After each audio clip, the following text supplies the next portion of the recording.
All right, so this is an update on the Aliexpress Chuck Schuldiner BC Rich Stealth copy.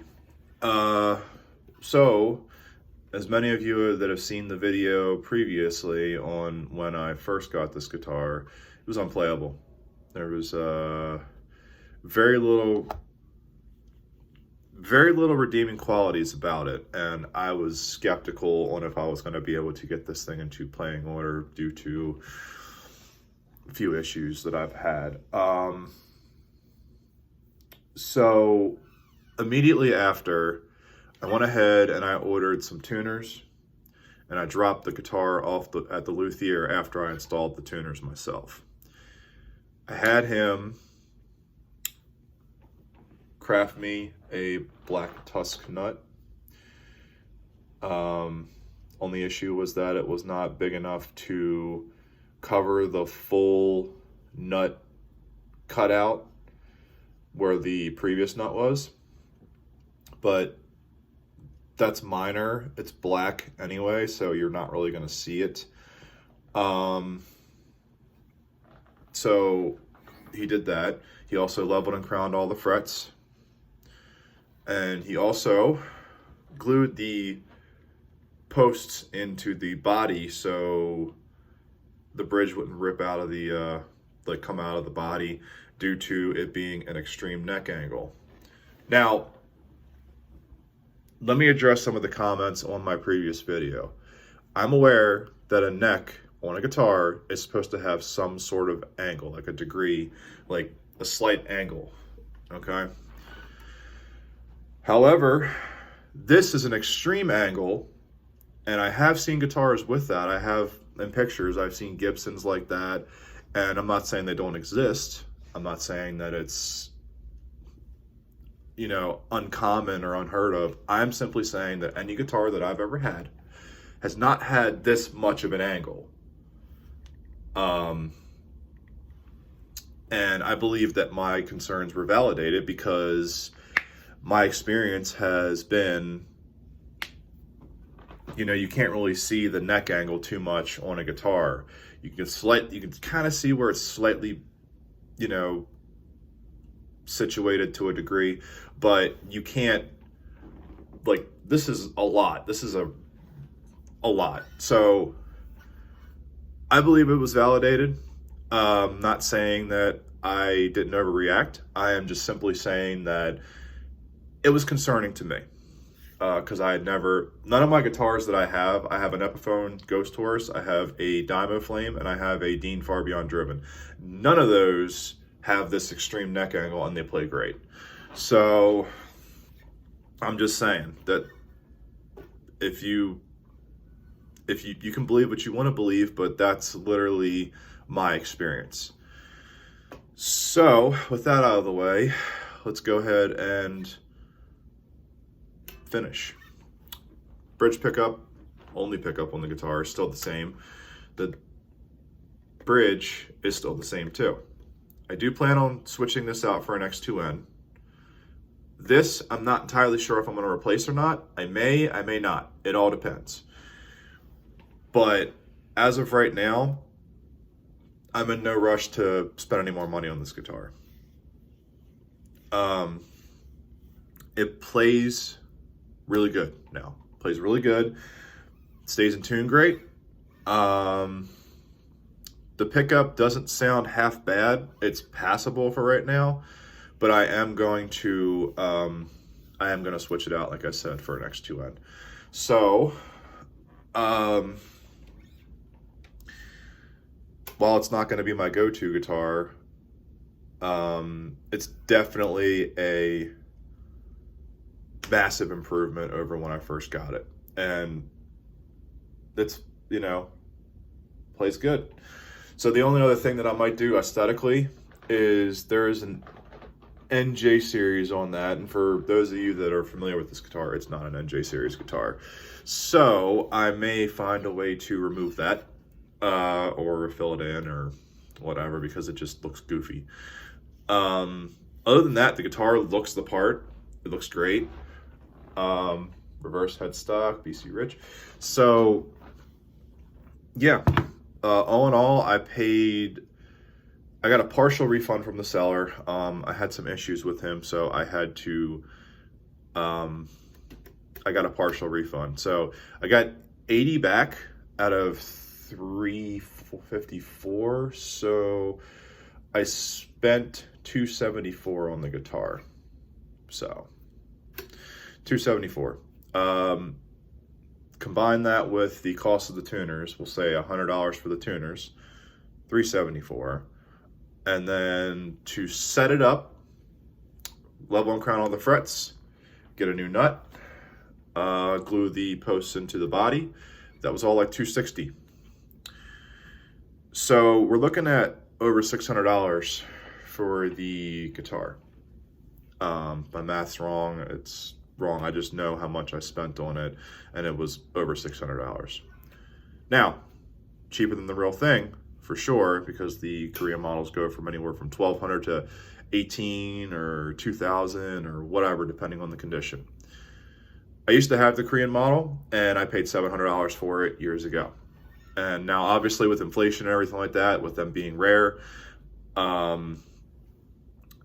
I get why they've gone up in price, but that's just not something I'm willing to shell out, because for me, the guitar didn't cost much more than what I paid for it years ago. So I opted for a replica, and I really don't regret it per se. It's a nice guitar now, but when you play this and you play, like I play my Dymo Flame or my Far Beyond Driven or even my Ghost Horse, they feel more premium than this. This doesn't feel bad, and it plays good. It's just, it doesn't feel as good. Like the Flame and the Far Beyond Driven feel premium. Also, they're made in Korea back when Dean was making great import guitars. The Ghost Horse is a Chinese Epiphone, and it's heavy, it feels premium, it feels great. So just keep that in mind when you buy one of these. You're not going to get like a premium feel unless you get really lucky. So yeah, would I recommend it? If you are a beginner, or if you don't feel like screwing with stuff and replacing stuff, then I wouldn't do it. If you want to get a guitar to hang on the wall, go for it. If you want to get a guitar that's going to play and sound and look like the guitar you want to own, then be prepared to replace a bunch of components on these guitars. I'm not against it, and I have my eye on a few other Chinese replicas, because the prices of the guitars that I want nowadays are just ridiculous, and I don't really feel like taking out a second mortgage to, I don't even live in a house, but I don't feel like getting a personal loan to take these things out, to buy these things. So that's my 2 cents. From a guy that owns a Chinese replica. I would say that it's not really a bad decision, but then again, you have to think about what you're getting yourself into and do your research on sellers and all that stuff. I would not recommend the seller. I'm not going to name the seller because I don't want to get into all that. I just don't want to get into all that. But just do your research on the sellers, and also just be prepared on what you may get and what you might not get. And it takes a while for them to get to your house as well. This took about 3 months because they had to make it. But that's just with those guitars overseas anyway. So I'll play it for you a little bit, see if you like the sound of it.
So yeah, see, pickup's passable. I haven't warmed up, so I kind of sucked on that one, but it doesn't sound too bad, doesn't play too bad. Final thoughts, do your research. That's pretty much all I can tell you. Do your research and know what you're getting into when you buy it. You're not going to get these guitars right out of the box and be able to play it immediately. Unless you get extremely lucky, and I've heard of people that have gotten extremely lucky, it's just not going to, most of the time, it's not going to be the case. So, with that being said, let me know what you think. I'm certainly way happier with it now. Yeah, I'll do an update when I actually replace the pickup, and there'll be more videos on different guitars soon, especially if I start buying more replicas from China. So, yeah. Like, comment, whatever you want to do. Let me know what you think, and let me know if it turned out good, because I'm sure happy with it for right now. All right, that's all I got. Peace, guys.